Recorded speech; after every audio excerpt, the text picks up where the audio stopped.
Okay, so we are back today with our discussion on Kaylee and Casey Anthony. You guys really liked the first two episodes, and I'm really proud of them. You know how in a couple episodes ago, I was like, "Shut up, sit down, like, listen."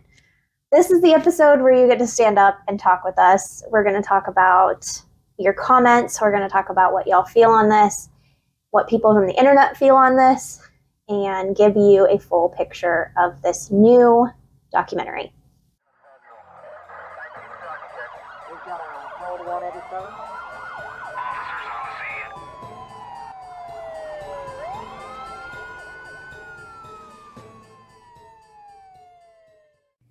Some of my content has mention of extreme violence, sexual assault, and or other triggering content. Discretion is advised. I'm excited for this one. We both watched the documentary, which sometimes I don't do as much. She's much better at the research side of things. She's always the research person. But this time I had my bias coming into it. And so I wanted to see if this documentary changed my bias at all. Yep, and we'll definitely get into that. Yes, we will. All right, so are we ready? Yes, and so everybody knows I am a little under the weather, unfortunately. So is Sarah, but she's at least hopefully mostly on the other side of it. Yep. But if I sniffle, cough, whatever, sorry, I'm trying not to, but we don't really have a mute button on these things, so. If you cough or sneeze, do it directly into the mic, and we'll cut that for ASMR, and we'll make $1,000 off of it. That is the worst ASMR. I cannot imagine anybody wanting that. COVID AMSR, no. I hope not. Yeah, we don't have COVID, but we got our we got our shots, so hopefully not. Yep, but we are a little under the weather, so we might sound bad. But we had to come back together for this documentary because this was a lot.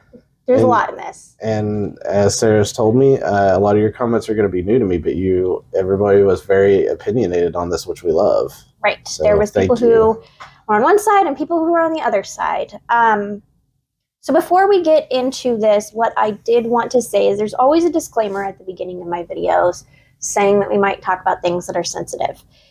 This documentary and our discussion will probably go into the category of SA or abuse.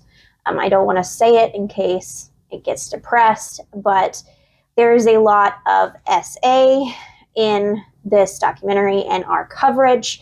So if you're not into that thing, if that's a trigger, if you don't like it, shut it off. We understand. Yeah, I'm not here to re-traumatize you. Right, and SA is just basically because we want you guys to see this video, and if we say the full word, then YouTube is going to say, I don't care if they have notifications, we're still going to suppress it. So yeah, we're trying to get it out there so everybody gets to see it. Right. Even they might even suppress it with me saying some of the words that I say. If they do, they do. Right. But this is important, and some of these subject matter is important too, and I want to be able to talk freely and open and honest about it. So that's my disclaimer. It's a tightrope. Yep, it is. Do you have anything to say before we dive in? Yeah, so I did want to, I brought this up to you before, just before we started here, and wanted to try this scale, this idea I had for a scale as we went through the documentary. 10 being that we believe Casey Anthony did it, and 0 being that we think either the father George or accidental was the cause here. The reason why I wanted to do that is because I wanted to get an idea how the documentary swayed you and how it swayed me too, really, and kind of see like a scale of how we went back and forth along the way. And I think that's a good representation, as good as we could do, of how the documentary influenced us. Right. I think that's a great idea. I also wanted to point out that if you have not seen the Peacock documentary, that is okay. We are going to talk about it before we talk about like our opinions and stuff too, but it's going to be filtered in. But you're not going to miss anything. Right. If you did not see my coverage of the case, that's fine. You just have to have a little bit of background on this and on this case before coming into this one. But we will talk about everything. So. And so also with that note, spoilers. Yes, there's spoilers for sure. If you are going to watch the Peacock documentary, you should pause this and go to the Peacock one, then come back. Yes. But if you don't want to do that, if you don't want to waste 3 hours of your life and rather waste it on us, then or if you just don't want to, if you just don't want to give, some people out there don't like the fact that Casey got a platform. So if you are not wanting to support that, I guess you can listen to ours and we'll give you the high level. Yeah. Yeah. So we're going to go episode by episode, talk about some of the themes, some of the things. Like I told you earlier, I had like super detailed notes. I was like, lights go down, Casey enters frame. And then I was like, why do they need to know all this? They don't care. As a listener, I don't care those things. So we're going to just talk about like the big things and kind of go from there. And I kept pretty much all of it up here. And so I may, because of that, there may be some details I slip on. But the fun thing about this one, I think, this format is we actually haven't talked to each other yet. Nope. We watched it separately. We both have our own opinions on it. And you're going to get to hear us as we discuss those opinions like we normally would if we were to discuss a case just hanging out, because we've done that before. We've talked about cases just sitting around, and so you're actually going to get to hear the process, which I think is hopefully going to be cool. Right. There's one more thing I was going to say, and I just completely... We got time. I don't think this is going to be a short one. Right, I don't think so either. Yeah, so we'll get into it, and if it comes to my mind, I will say. Sounds good. All right. Oh, I know what it was. I don't know about you guys, but I do want to talk about what your opinion was and your feeling was coming into this. Because when it opened up, I was sitting there like, what you going to say? Like, what you're going to say? What are you going to prove to me? How are you going to... Are you going to confess? Like, I already thought she was guilty of something. And are you going to show emotion? Are you going to... Did you care? You know, because that was a big thing going into it, is everybody said she seemed emotionless before, during the trial and during the call. And our previous video, you posted the 911 call, so you can hear that and judge for yourself. But yeah, and that's kind of where I was thinking the scale. So what were you at on the scale going into this? Were you closer to 10 then, that you thought that she definitely did it? I wasn't at a 10. I thought she did it, but it was accidental. So I was at kind of like a 7, maybe. Okay. So yeah, you weren't sure on, you think she was involved, but not necessarily that she explicitly attempted to do it. Like she was, okay. And I wonder coming into this if the mood would have been different if I thought she was completely innocent. Or if I've never heard the case before, which people have brought up on the internet. Like, I mean, this is a 14-year-old case. So, yeah. I mean, for people our age, it's like, oh yeah, no, I remember that case for sure. But then if you have, listeners who are maybe 20, they were 6 when this case happened. They didn't see it happen right as it was going on. So this could be a first introduction to a lot of people, this documentary. And I definitely think it's painting a picture. Yes, I do think it was, and I'm sure I will harp on this a lot, I do feel like it was, if you notice who is in the documentary, and we discussed this in the other one, a lot of times a documentary will have a bias, and they will want you to see the picture they're painting, and they want to paint it a certain way. Almost every participant in this was part of the defense team. Yes. So that kind of tells you where they're by. They had some that weren't part of the defense team. They had a few investigators. had a few friends, a few former friends.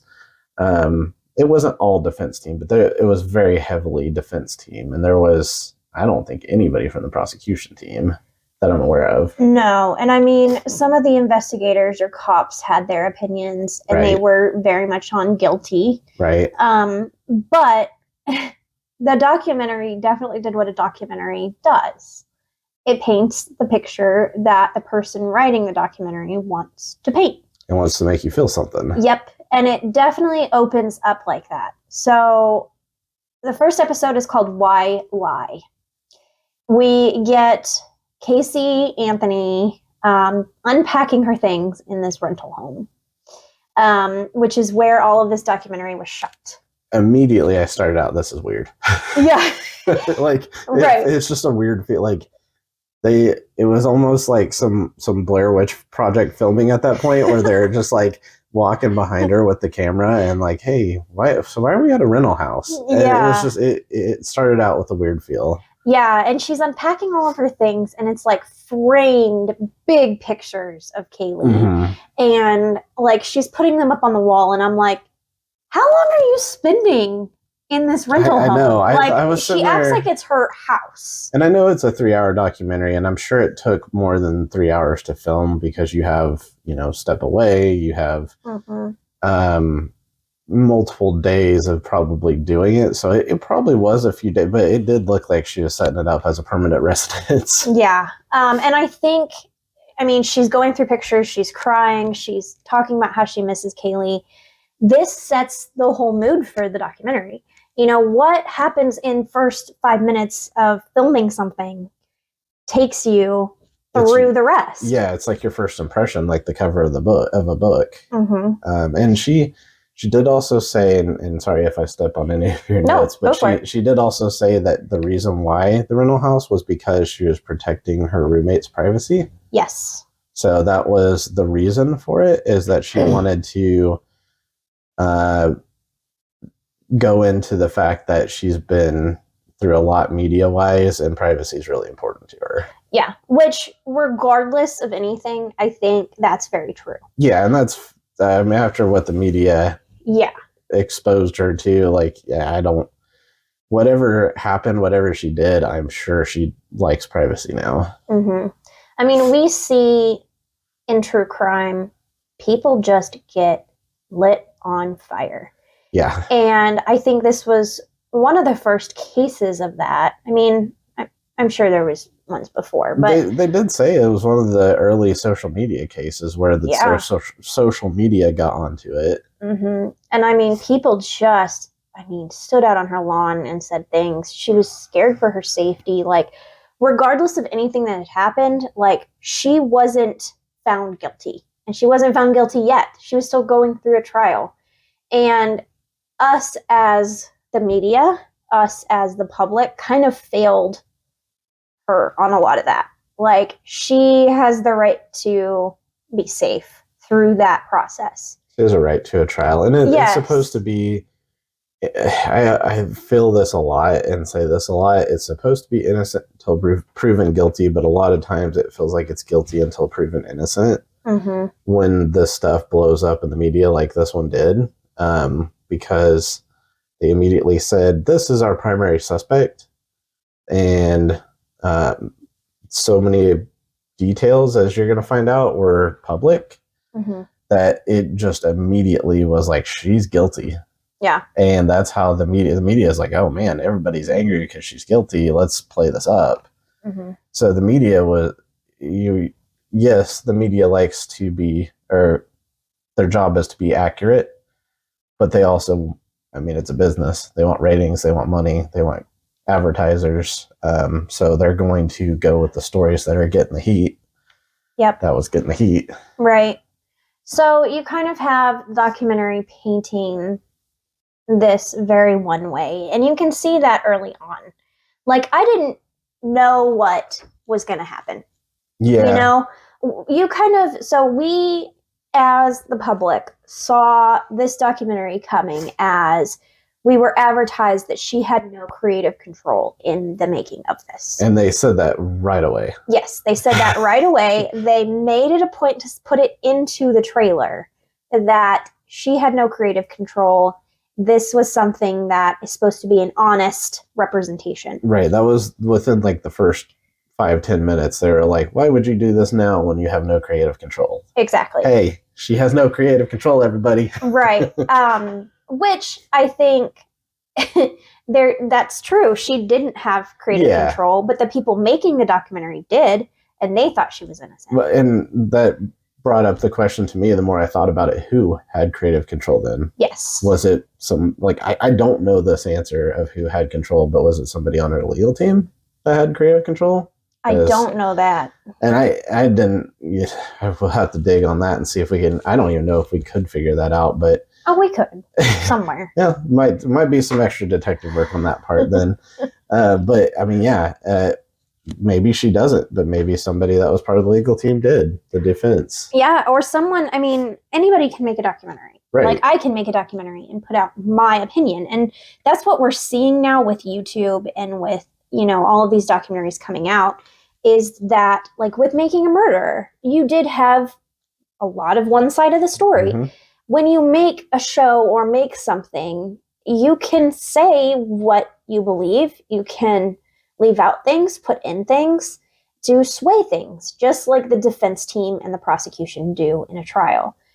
So we got to look at everything, not just this documentary, is what I'm trying to get. Right, and it really is, like, whether they were trying to make her feel guilty or make people feel like she was guilty or trying to make people feel like she's innocent, they wanted to make her feel something, because if you go into it and you're just like, well, I'm just as confused as when I started this documentary, then it's not going to be a good documentary in terms of people watching it. Oh, I would watch it. But I would watch it. I would be interested in it, but it's probably not going to be as polarizing or popular to where everybody's like, I want to talk about this. Right.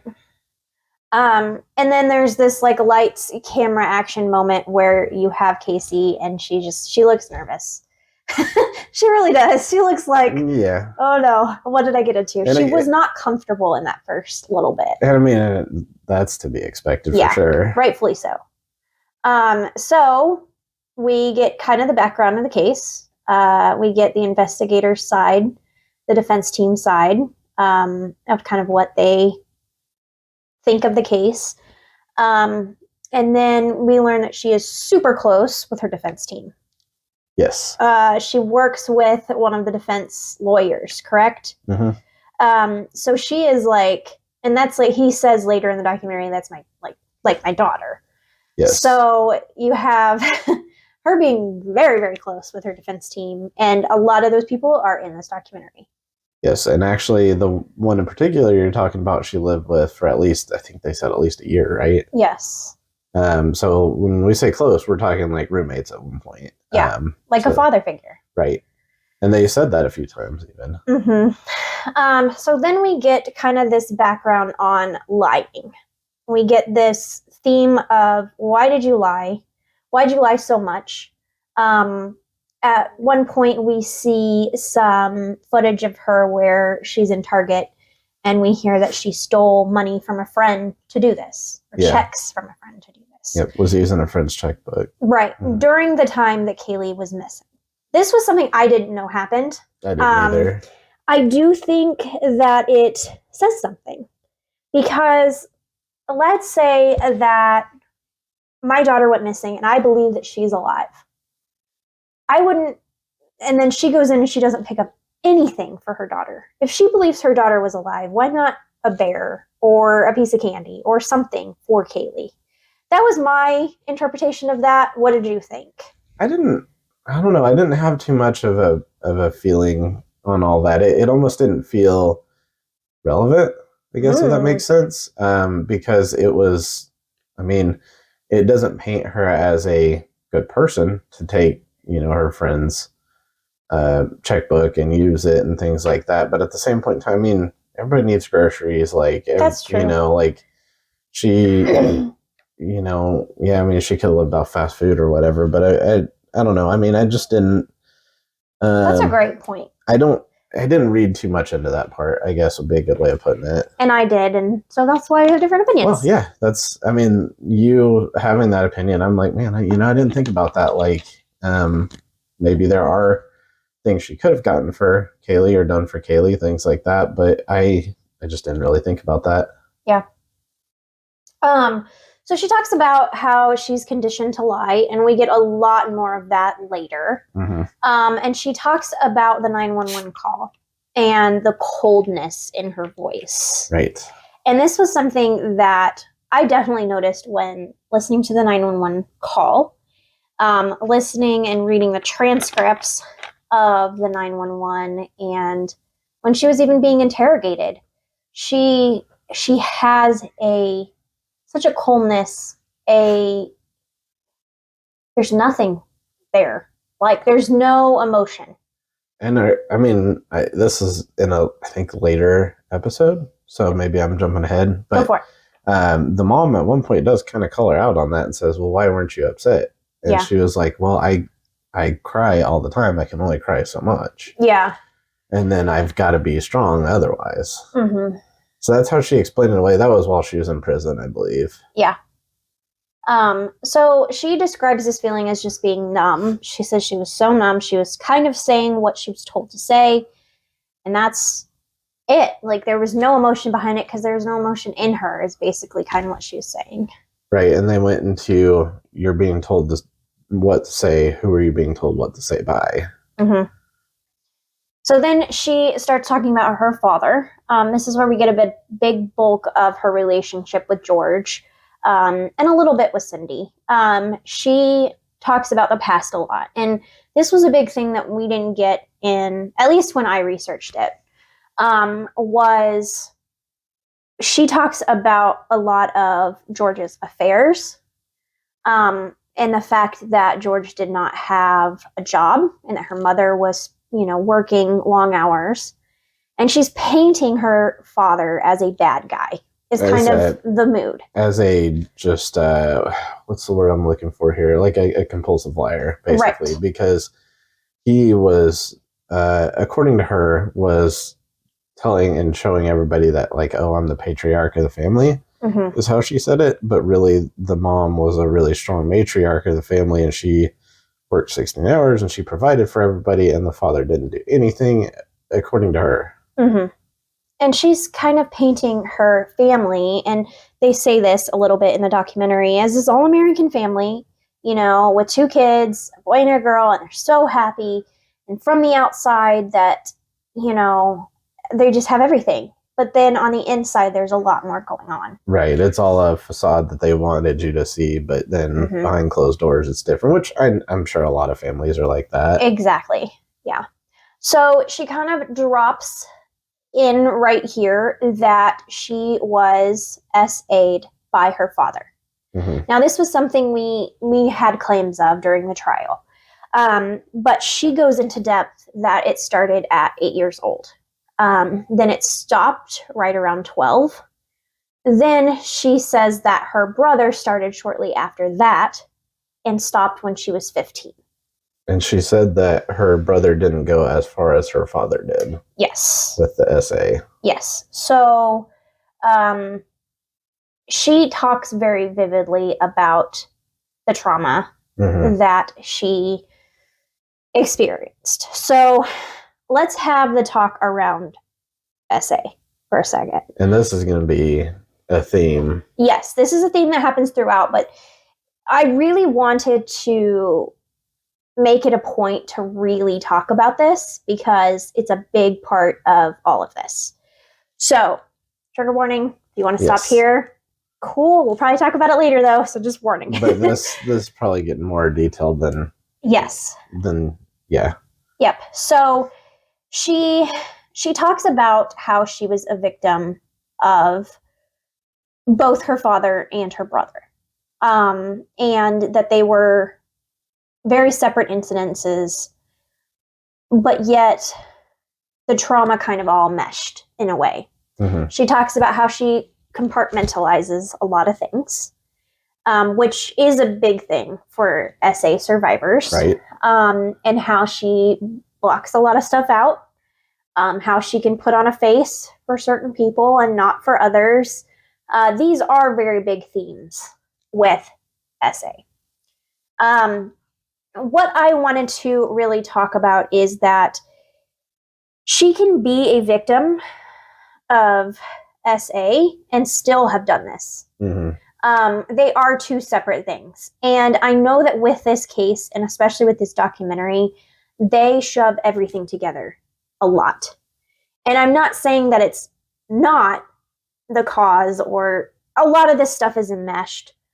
But I do think that we have to understand that she can still be a victim and do this, and she could not be a victim and not do this, and a lot of different things. Right. It can be a lot of different scenarios. And so with the compartmentalized thing, I think that they use that a lot in this documentary is to explain, well, this is why maybe I didn't remember some things. Is because... Or why I lied. Or why I lied is because... And they, I've seen... I thought this when I saw it, and then I've seen a ton of people comment on it. By far the worst animation I have seen in a long time. That is like a retro video game. That was bad. It was pretty bad animation. It was PS2 video game. If anybody's played video games, it was bad. But their animation was her having things on a box on a shelf, which is basically a visual representation of compartmentalizing things. And so that's kind of how they tried to explain away the lying. And to be completely, I guess support what you said there is when you have SA happen when you're a child, it changes you completely as an adult. It changes your development, because in those years when you're developing, you don't know what's right and what's wrong. You don't know what's your fault and what wasn't your fault. You don't know what was okay and what wasn't. And then that, during the years that you really actually like form as a person, that changes you a lot. And so the fact that she could potentially be lying because that's how she has coped throughout the years, that's really, it's not something that you would say, oh, I don't think a SA survivor would do that. That does seem to fit, to fit what could potentially happen. Yep.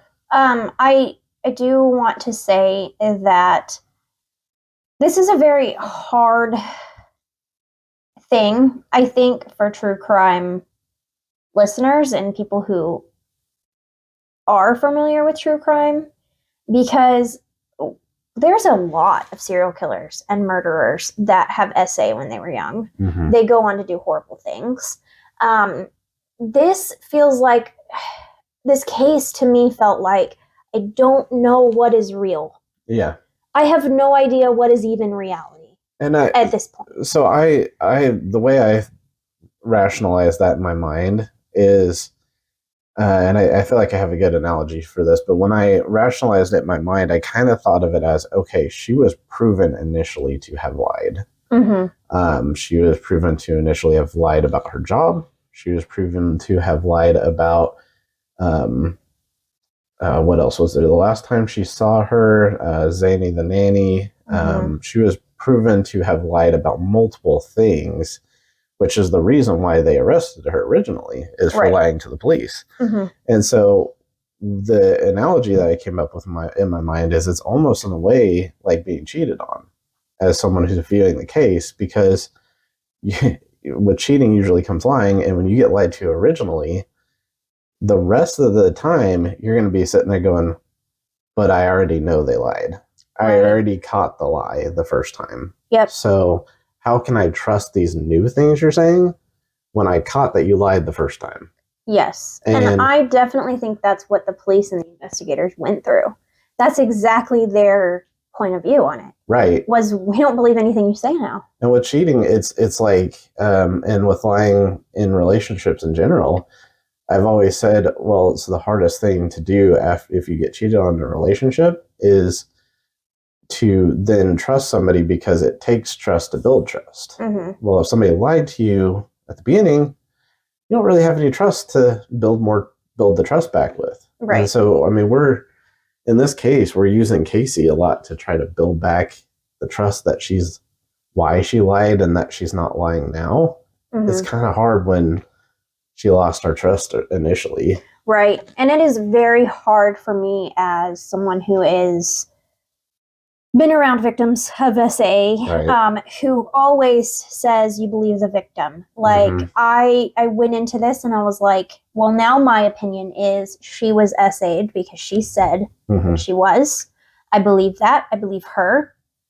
But I still think she's guilty. And I was like, but those things don't mesh with the case and what this documentary is building. Yeah, and it's really is like you said, though. It's like other serial killers have had that happen before, and they can be a victim, but then later on commit crimes and be, the criminal at that point. Mm-hmm. They are two separate. One may lead to someone starting to think away later in their life, but that doesn't absolve them later on. Right. And I will say this, I see the other side too. I see where people are like, she's building a case against someone else and putting the blame on someone else. So she is saying she was SA'd and it didn't happen. If that is true, she is the worst person on the planet. Yeah. At this point. Like, I mean, she killed her kid and then she lied about SA. So both of those things, like, set her on fire at this point. Right, because, I mean, people have said this before.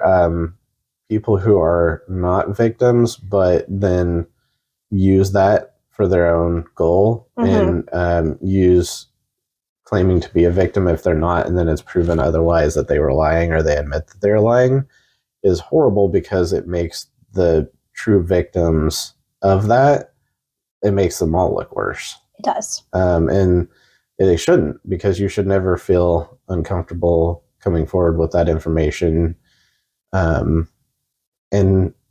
some of the things she said, it did really sound like she had some of those moments where she's like, is anybody going to believe me? Am I going to get in trouble for this? Was it my fault? Like, it's so many things that a victim of SA would say and think, because mm-hmm. that's unfortunately why sometimes people don't come forward. Right. And that's why I do believe that it really happened. I believe she was SA'd. And I think this poor girl, and she also then says that she was raped at 18. I do remember her saying that. Yeah, she was talking about the a party incident. Mm-hmm. And that's how Kaylee was conceived. And I mean, I probably don't want to go too detailed into this, but they said it was through I don't remember if they actually specified the drug, but somebody did something to her drink that incapacitated her. Right. Which is why she says that she has ideas of who the father could be, but she doesn't know for sure. Yes. And so this girl had been SA'd until she was 15, and then again at 18, has a kid, was told not to keep this kid, did, and that's a lot of trauma to deal with. That is a lot. And I'm saying, I mean, I believe her that all that happened. Allegedly, her parents, and I think this was also brought up in the court case, wanted to say that she wasn't pregnant. Right. And the, again, photos and things like that, like, oh, she's not pregnant. Mm-hmm. So they're trying to, I don't know if they're ashamed that she was pregnant at a young age or pregnant without being married, but that was brought up in the court case too. Yeah. I mean, there is a lot of trauma there that affects a lot of what her personality is, a lot of her lying, a lot of her actions. I just don't know how this meshes with the evidence, but we will get to that. That's my disconnect with it. I think, I think maybe we'll get into it a little later, but I think so I caught something that she said as foreshadowing, and I don't know if other people thought this at first originally, but as part of the essay that she described with her father, she said that she did remember if she was to push back and say no, that her father would smother her with a pillow. Yes, and suffocate her. knock her unconscious. Mm-hmm.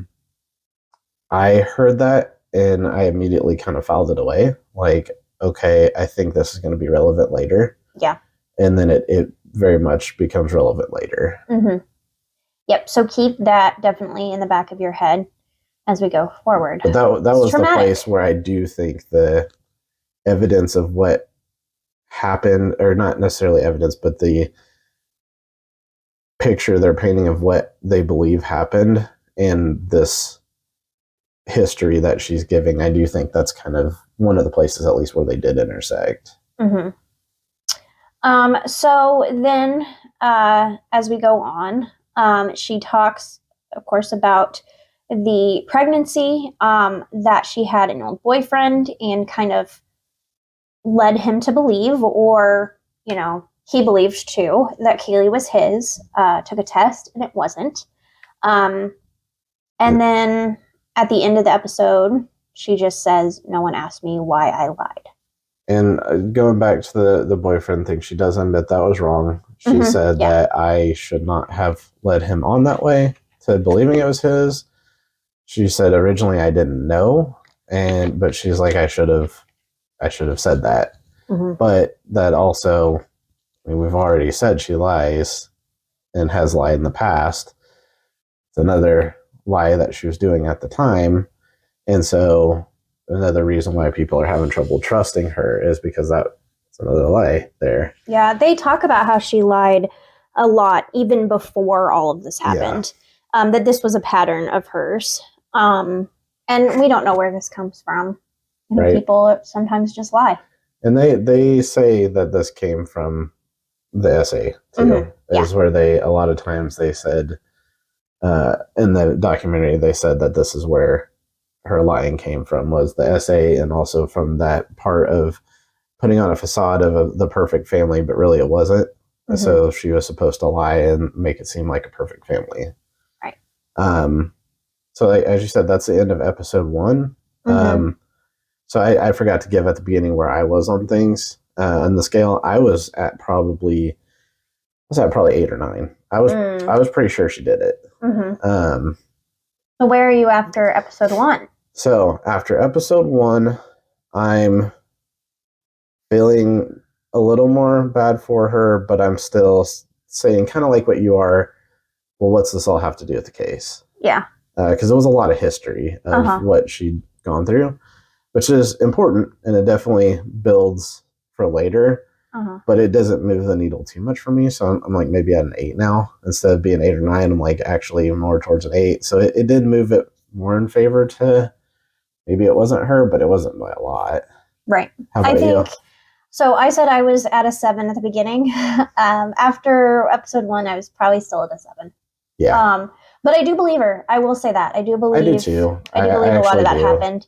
And there's more that comes out later as to why I kind of believe her. Mm-hmm. But that is going to happen in later episodes. Yes. So episode 2 is called Remembering. We open kind of with Casey talking about the day that this happened.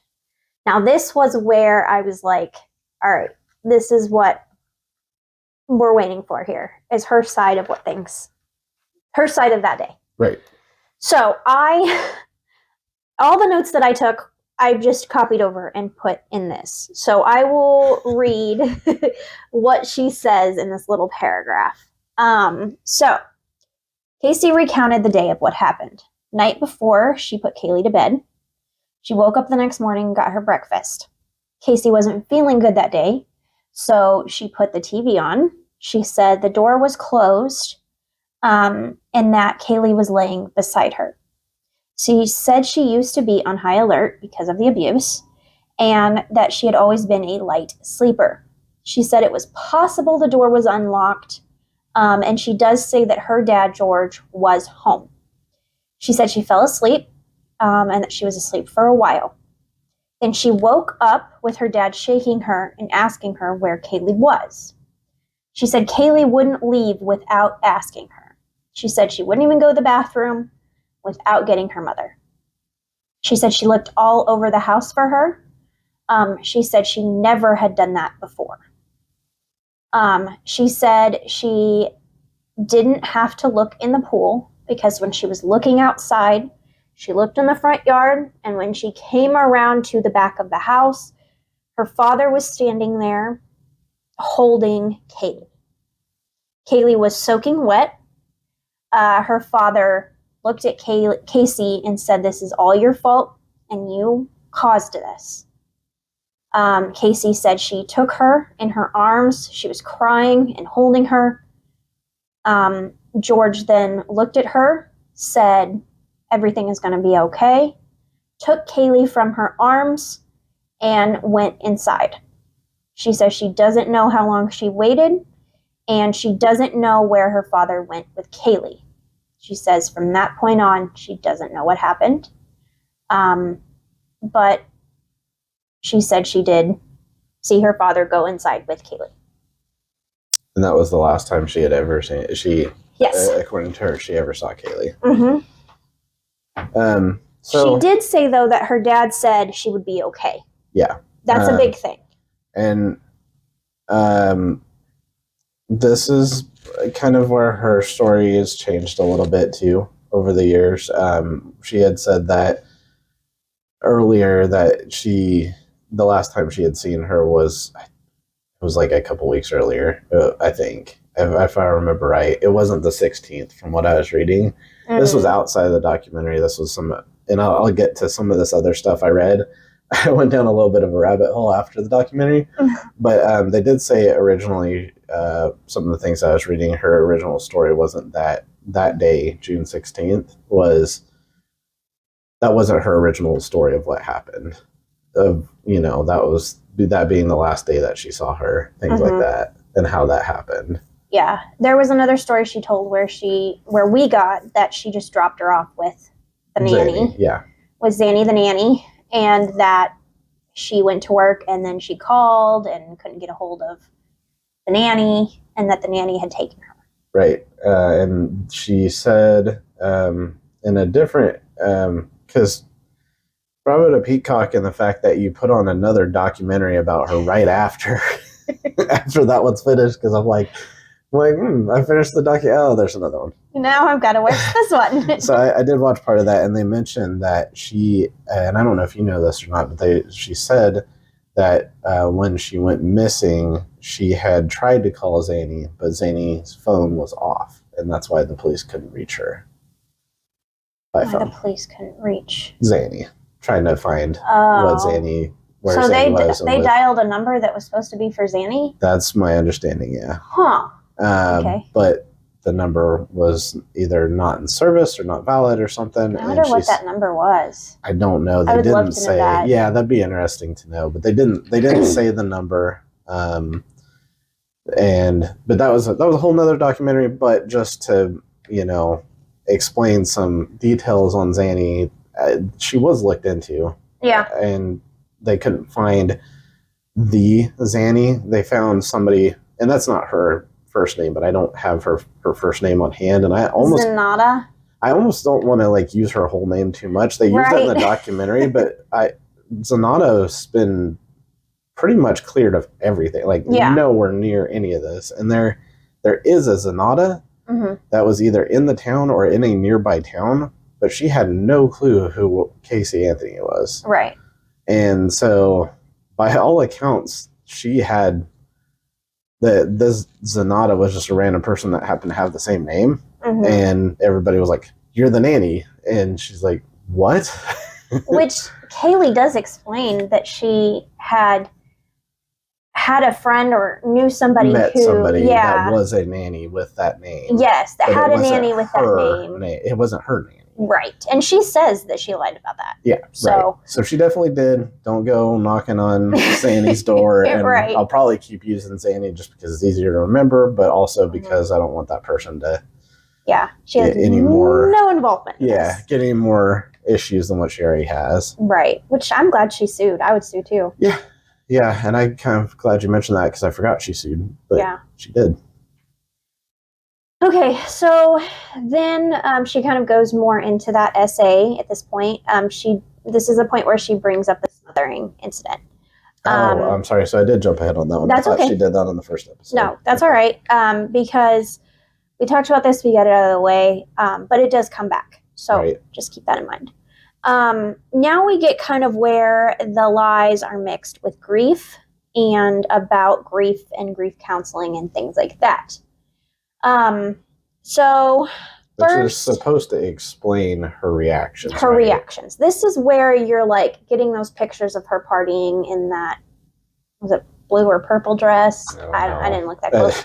That sounds like the debate on the dress of the striped dress of what color it is. Right. I don't remember, but I will say I do want to bring this up on that part because I did notice this. So in court, defense teams and prosecutors try to paint a picture of a person. Yes. They very much tried to paint a picture of who she was. Mm-hmm. That was a lot of the basis of this case. And they made her look, I'm trying to use words that are not going to get this suppressed, but they made her look promiscuous. They made her look like she was a party girl. And maybe she was, maybe she wasn't. But the prosecution definitely painted her as a very promiscuous woman, a very party life, nightlife kind of woman, especially during those 31 days. Mm-hmm. And that's well documented. Everybody kind of knows that part. But what I thought was interesting is seeing the court pictures of her in court. I think her defense team tried to make her basically look like a nun. I think her defense team basically tried to make her look like the most conservative, innocent. Yeah, like you even see the pictures of her when they gave the verdict, and she's wearing some like pink, like ruffly thing that's like up to her chin, and like I very much think that was intentional, and it's kind of an uncomfortable conversation because it's like what you're wearing shouldn't define exactly. None of that should say. That doesn't mean you did anything. Right. But the reason why I bring that up is it is, I think, important to discuss because I do think both sides were trying to paint a picture. They literally picked a picture of her where somebody was grabbing her breast. Yeah. Like they're going for a narrative there of how she was and what she was doing. And then obviously the defense was going for a narrative of, no, she's not. Look, she's here right in front of you and she's not like that.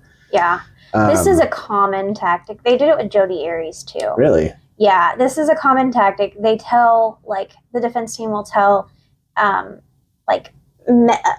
say men, but like people to cover up their tattoos, comb your hair good, look like you're innocent, look like you're just some random person who just happened to be there. Yeah, this is a very common tactic, and it does sway people. They see this girl, and they're like, she would never kill her daughter. Look at how innocent she looks. Right. She's wearing ruffles. I didn't know how else to describe that shirt because it's like a almost old-timey looking shirt. Mm-hmm. Very, very school marm type of thing. Maybe that would be a good way of putting it. Yeah.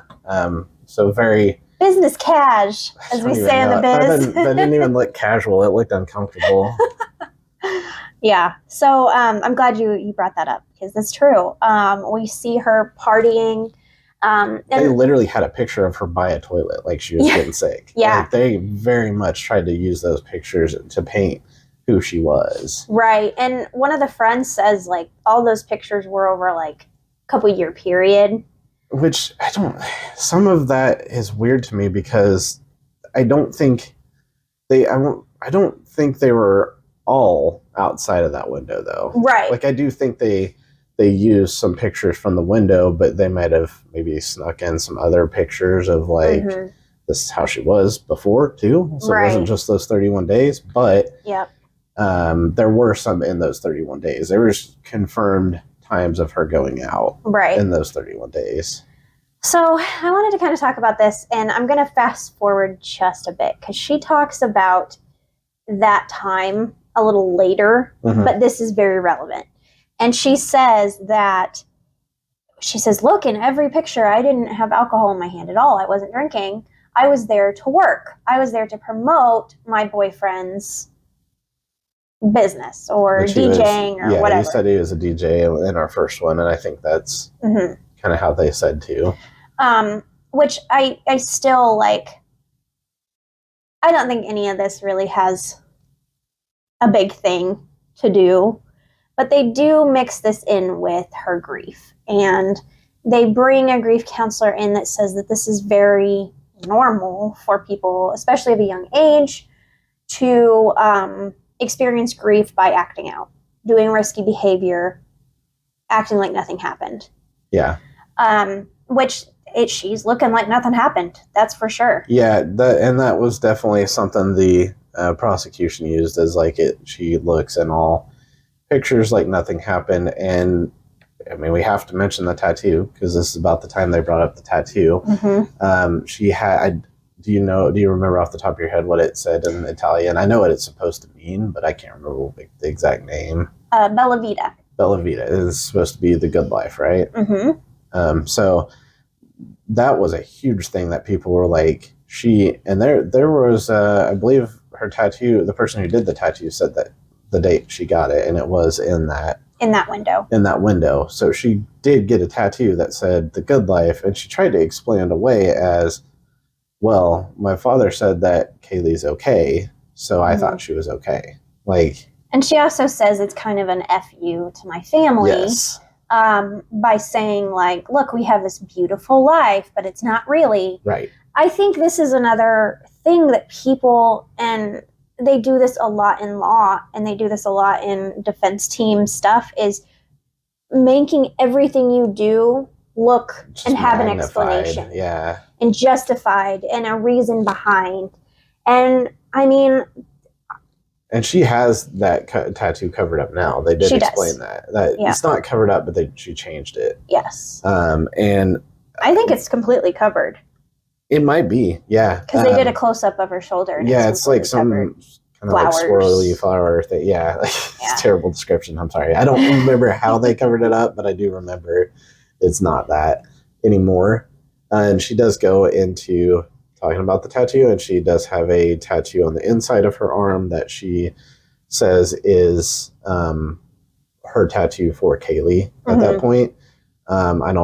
We might get into that later because I think that was episode 3. But yeah, but I don't remember what it said. It was something along the lines of like, I hear you and everything around you, or I sense you and everything around me kind of thing. Yep.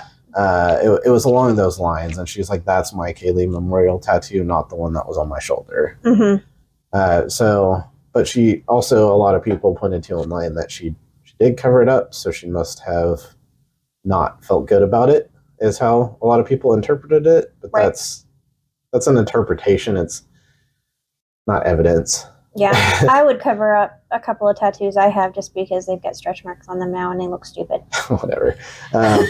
So but I do think, I think we have to be careful a lot in cases, because I do think especially this case, there's a lot of, I believe they call it circumstantial evidence and not necessarily hard evidence. And that's kind of what made the case blow up, is because everybody believed with the circumstantial evidence that they had a perfect picture of who she was. Right. And they're like, this is a killer. Yeah. Like she really seems like a killer. And I think it is important to try to separate what's actual physical evidence and what is just circumstantial, like this, where you're trying to read into it. Like, I bet she was thinking this. Well, right. While you might be right in what she was thinking, that doesn't mean it's admissible, or that, if it is admissible, it doesn't mean that it's proof necessarily. Yeah. I mean, this stuff, the tattoo, the partying, like, I could care less about, really. I get the point the prosecution was doing, because it was like, what? Like, your kid's missing. Why are you doing this? Yes, I completely understand it. But to me, I was like, show me the proof. Right. So you're very much, and I think I'm the same way too. You are very much, you want to see the science behind it. You want to see the cadaver dogs, you talked about the hair banding, the things like that, the things that you can actually physically say, okay, here's hard evidence that something happened. Right. Which makes sense, because that's the kind of thing that convicts people. Yeah. And I mean, to me, like, everybody acts different. We're human. Right. Emotions are not science. Like, I am on the fence of, like, you know, everybody acts differently. That's not necessarily a convict or not convict. It goes into my mind. I have biases because of it. I'm not saying I don't. I'm just saying that for me, I try to hang more on hard evidence. Right. And I mean, everybody's talking about, well, she didn't act right for what would have happened in grief. Well, you're saying that, most people are saying that as, and I hope this isn't the case for most people, but most people are saying this not coming from having gone through SA their whole life and then having not seen their child for 31 days and then being locked up in prison. Right. Pretty much everybody is probably not going to be able to fully relate with where she was at that point. And so that kind of people saying, I wouldn't have done it this way, you also didn't have her life. And I'm not saying that to defend her. I'm just saying that to know that people are going to grieve differently. And while that seems like a completely wrong way to grieve to me too, you're right. It is hard to say, well, because she grieved like that, or because she says she grieved like that, she was grieving the wrong way. That's hard to say, tell somebody how they're supposed to grieve. Right. And I will say, this case, there's other cases too, but I have no idea what's up or down. I have no idea what's truth or lies. I have my opinion, but then my opinion gets swayed. I have my facts, and then my facts get swayed. There's nothing there's not a handbook for this stuff. There's stories changed. There were lies.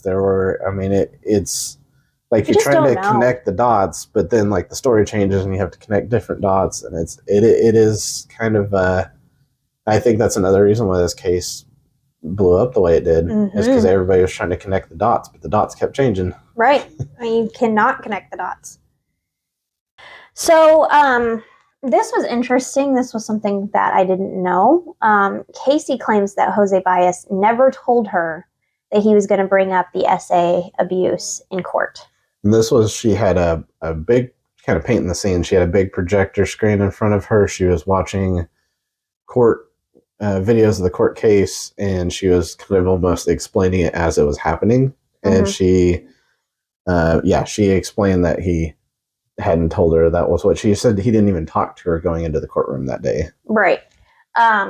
Which she says that's so that they can get her reaction to it. But this to me was so messed up, because that was not his story to tell. Like, yeah, I get that, like, that's your defense and that he hung his whole argument on that. Right. But dang, like, you're bringing up what if she didn't want that to be public? Yeah, I mean, yeah. That's not your story, bro. I felt that too. And I also got, she explained it too. She's like, he wanted the reaction to be real of me bringing this up. She didn't want it to be me trying to fake a reaction or me having no reaction to it whatsoever. He wanted her to be surprised.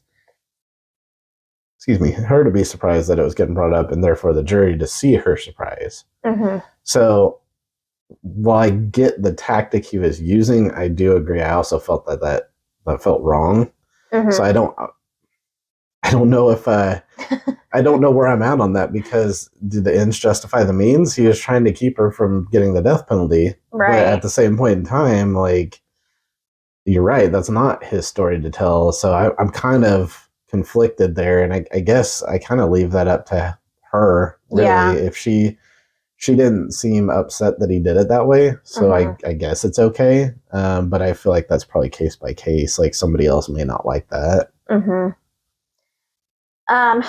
From here, we get her talking more about her dad, George, that he was having an affair with a woman who, I don't know if you got this detail. I got it later on, but he had an affair with her because she was helping find his granddaughter. Yes. What the heck? I caught that and I was like, whoa. And let's say this too. They very clearly put at the end of the documentary episodes that George denied ever having this affair. Yes. Yeah. So he says it didn't happen. He says that she's lying about it. You, I guess, have to make your own conclusion there based on what we have. They did put her on the stand, though. They put her on the stand, and she said that it was, did she say it was like he met her at a tent? Yeah, basically? At a tent that they were organizing for the granddaughter. Right. And she just got the, she apparently didn't press him, according to her, didn't press him on details for the story. He just gave them to her. Yeah. Like he had a guilty conscience. And he said that it was an accident that went out of control. Right. That's what he said. That's what he told her. That's what she said when she was on the stand. But he denies all this. On the stand, he denied it, right? Well, I don't know if he denied the affair, did he? It says that he did at the end of the document, at the end of the episodes, on the little black screen text that they do. But I didn't see him actually. I didn't see video of him denying it on the stand. I don't think they had that in the. So maybe he wasn't asked that. I'm not sure. I feel like they should have asked him that. But yeah, so they, and I can't remember her name either. Something Howell. Yeah, I don't remember her name either. But write it. And it was just such a weird feeling there too, because they're looking for your granddaughter. That should be the last thing you think about, is hooking up with somebody when you're out looking for your granddaughter. So if that did happen, I've got more feelings about George as we go into this. So while I was, I've told you how I feel about whether I think Casey did it or not. That by no means I think George is an angel. Right. Exactly. Yeah. And speaking of, while we're on the subject of George, and him lying, why wasn't he ever prosecuted for his lying? And also the mom, because they flip-flop stories back and forth. They lied to the cops. Casey gets a felony conviction and house arrest and all of this for lying to the cops.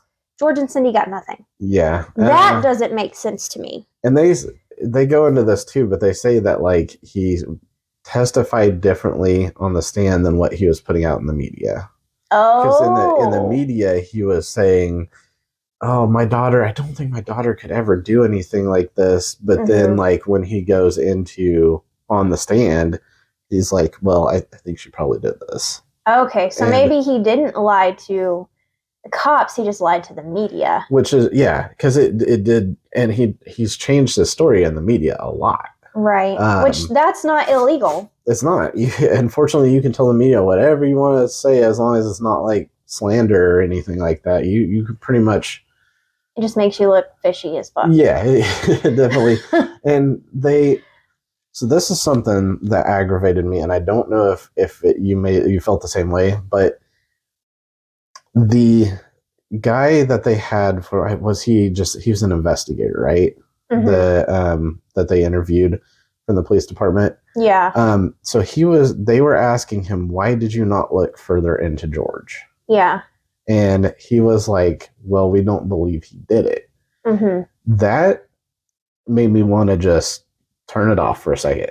Yeah. And the reason why I say that is because the important part of that is that George, by all means, should have been a suspect, and he did say that he was a suspect, but they cleared him early. But the thing is, if you had really, really cleared George, then this case would have gone differently, because they would have said, here's all the evidence that we have that George didn't do it. And then Jose Baez and the defense can't use that. They can't put that doubt on George because he was cleared and had a ton of reasons why he was cleared. Right. So that frustrated me with the investigation part because I'm like, I know you are sure that it wasn't George and you are sure it was Casey, but man, just dig into George too. Yeah. And check all your boxes. Make sure that George is good. And if he is good, the worst situation is you have more evidence that they can't put it on him and they have to put it on who you think did it. Exactly. So it frustrated me so much that he was like, well, he just didn't do it. He just didn't sound like he did it. He didn't sound like a liar. Yeah. Okay. Well, neither did Jeffrey Dahmer at some point. But like, guess what? Clear him fully. Get hard evidence that he didn't do it. Get, just make sure that if he really didn't do it, just make sure that way they can use that in court. Yeah. That's an absolutely great point. I definitely got mad at that too because I was like, it's your job. Like, yeah. Like, please just try to clear everybody. Yeah. I mean, at the very least, that if you think of the suspects here, we've got Casey, we've got George, we've got Cindy. I guess you could do the brother, but I don't really think the brother ever really came up as a suspect much because he didn't even live in the house at the time. Right. And then you have Zanny. Well, Zanny was cleared almost immediately because Zanny's like, I don't even know who these people are. Mm-hmm. The brother didn't live with them. Mm-hmm. So that it got cut down real quick to 3. Yeah. And from most of what I've heard, Cindy, she wasn't home. She was at work, so she likely had an alibi and got very little attention as a suspect. So you really had 2 suspects in this case, and you can't focus on 2 people at once. Right. It was frustrating. Yep. Completely agree. Because that gave that, it didn't seem like much, but that gave Jose Baez and their team reasonable doubt. Yeah. And I got to say this, like him or hate him, a lot of people hate him, but love him or hate him, Jose Baez and that defense team, they were incredible at casting reasonable doubt. Yeah. They did an incredible job at that. And if she is innocent, if she did not do this, then they did an incredible job. Yeah. If she did this and they knew she did this, that's a whole nother story because that's unethical. You could get your license stripped. You can get so many things. Right. But if she really didn't do this and they're defending someone who didn't do it, they did an incredible job. No, you're absolutely right. Yeah. Because I was listening to them talk in the court. I'm like, I have reasonable doubt for the things you're saying. Right. And we're going to get more into that part too. Yes. So we leave this episode with the pool theory. Now, Jose Baez hung his hat on this pool theory that Kaylee drowned in the pool and that it was a tragic accident. Right. And he made it seem like George basically cleaned up the evidence. Right. And Casey didn't do anything. Right. I have some issues with this. This pool theory in general. If the father is a former cop, and he's smart enough to know that accidents happen, why go down this road? Right. They made so many bad choices in all of this. Absolutely. You're looking at not calling 911, not telling the mom, because they paint the picture that Cindy didn't know anything. Which, if you listen to the 911 calls, this came from the other documentary that I watched after it, she called 911 3 times. The first time she called and said, I believe she said that my daughter was stealing from me, and she wasn't upset. She was not happy. She was like, I want to turn my daughter in for stealing from me. And then the second one is she's like, I can't remember what the second call was. I'm sorry. I might have to look that one up later. Was it about the car?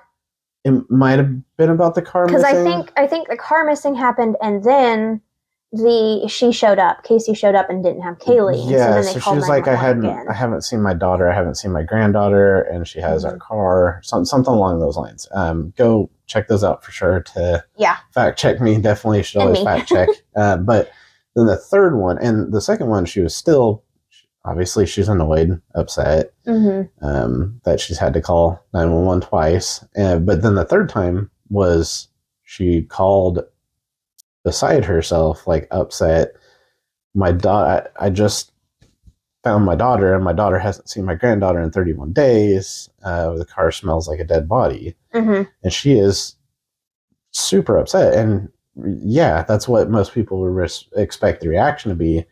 And then Kaylee at that point, Casey, sorry, goes on the 911 call because the dispatcher asked to talk to her. And she said, I haven't seen my daughter in 31 days.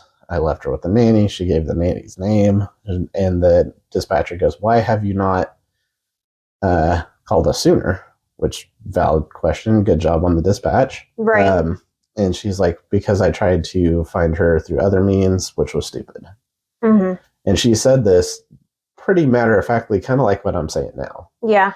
Like she had, like you said, no emotion. She kind of seemed annoyed that the 911 operator wanted to get her on the phone. She was like, I can't be bothered with this. Right. And she was kind of almost like annoyed at her mom too. Yeah. Like, why are you freaking out right now? Right. But I mean, again, that's reading into people's tones of voices. But where I got into this at is by everything, it does really seem like Cindy had no idea. Even on the 911 calls, it seemed like she had no idea. Yeah. That's how I I heard it. I think just throw them out with the trash. Throw all of them out with the trash and start over. Because I mean, she said some. There was definitely some accusations tossed at Cindy too. Yeah. From Casey. Yeah, I really worked on this. I'm like Casey. I'm gonna get it twisted. But so Casey said that she came clean, and I think it was to the second episode.